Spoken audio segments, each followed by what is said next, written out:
Jenderal TNI Andika Perkasa sebentar lagi pensiun. Lantas siapa penggantinya? Siapapun calonnya harus bisa membawa TNI ke arah yang lebih baik.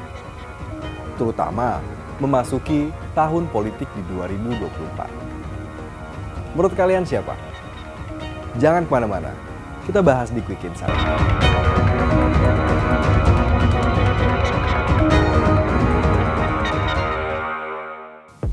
Nama calon Panglima TNI yang baru saja diajukan Presiden Joko Widodo adalah Kasal Laksmana Yudo Margono. Yudo disebut sebagai calon tunggal pengganti Jenderal Andika Perkasa yang purna tugas akhir Desember 2022. Usulan itu tertuang dalam surat presiden atau surpres dari Istana Negara yang diterima Ketua DPR Puan Maharani melalui Menteri Sekretaris Negara Pratikno. Tapi, kata Wakil Ketua DPR RI Sumi Dasko Ahmad, pelaksanaan fit dan proper test Laksamana Yudo Margono tidak bisa dilakukan pekan ini. Sekedar info buat kamu, kalau Laksmana Yudo Margono berhasil menjadi Panglima TNI, ia akan menjadi Panglima TNI yang ketiga dari Matra Angkatan Laut. Sepanjang sejarahnya, memang baru ada 2 Panglima TNI yang berasal dari TNI AL, yakni Laksmana Purnawirawan Widodo Adi Sucipto dan Laksamana Agus Suhartono. Oke, lanjut ke Laksamana Yudo Margono. Sebagai pejabat pemerintah, sudah sewajarnya untuk melaporkan harta kekayaan. Nah, berapa kira-kira LHKPN-nya?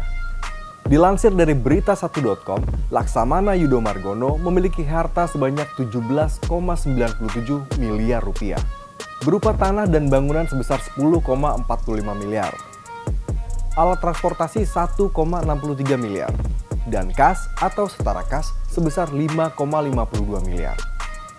Dalam melakukan pemilihan Panglima TNI, Presiden Joko Widodo tentunya punya pertimbangan. Apalagi dengan situasi negara yang memasuki tahun politik 2024. Pengamat pertahanan keamanan dan intelijen Nuning Kertopati mengatakan Panglima TNI baru memiliki beberapa pekerjaan rumah dan tantangan untuk masa jabatannya ke depan. Tantangan pertama, Panglima TNI akan dihadapkan dengan dinamika politik jelang pemilu 2024. Situasi ini memerlukan perhatian serius agar pemilu berjalan aman dan sukses. Serta institusi TNI tidak terjebak dalam politik praktis. Yudo harus mampu menjaga TNI agar tetap netral dalam politik. TNI tidak boleh terjebak dengan kepentingan-kepentingan tertentu yang mencoba menarik-narik ke ranah politik. Setidaknya itu kata anggota Komisi 1 DPR TB Hasanuddin. Kedua, perkembangan lingkungan strategis dan tatanan global dan regional. Nah, seorang Panglima TNI harus mampu meningkatkan fungsi diplomasi pertahanan di tingkat internasional.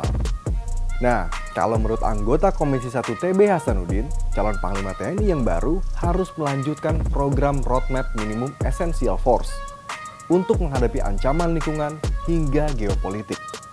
Lalu yang ketiga, meningkatkan profesionalisme TNI melalui pendidikan dan pelatihan secara berjenjang dan berlanjut. Udah nggak bisa dihindarin. Sekarang itu eranya perang cyber. Nah, kualitas prajurit harus ditingkatkan sejalan dengan revolusi industri 4.0. Keempat, modernisasi alutsista. Untuk masalah alutsista, publik berharap ke depan tidak ada lagi berita tentang pesawat latihan TNI yang jatuh atau KRI yang tenggelam. Untuk itu, peremajaan perlu dilakukan secara terus-menerus. Teknologi militer sekarang itu udah canggih banget. Seperti pemanfaatan teknologi tanpa awak atau robot, artificial intelligence, dan cyber defense. Nah, Pak Yudo harus punya concern ke situ juga. Lalu yang terakhir, tantangan krisis ekonomi global.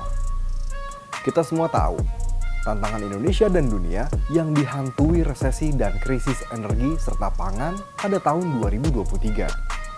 Nah, tentu peran kerjasama TNI sangat besar dalam konteks menjaga ketahanan pangan. Anggota Komisi 1 DPR Kristina Aryani meminta calon Panglima TNI bisa bersinergi dengan pemerintah dalam menghadapi masalah ini. Kira-kira itu teman-teman. Kalau menurut kalian gimana? Mampukah calon Panglima TNI menjawab tantangan masa depan? Tulis komentar kalian di bawah ya. Jangan lupa like dan share video ini. Gue Bandung Maulana pamit. Sampai ketemu minggu depan.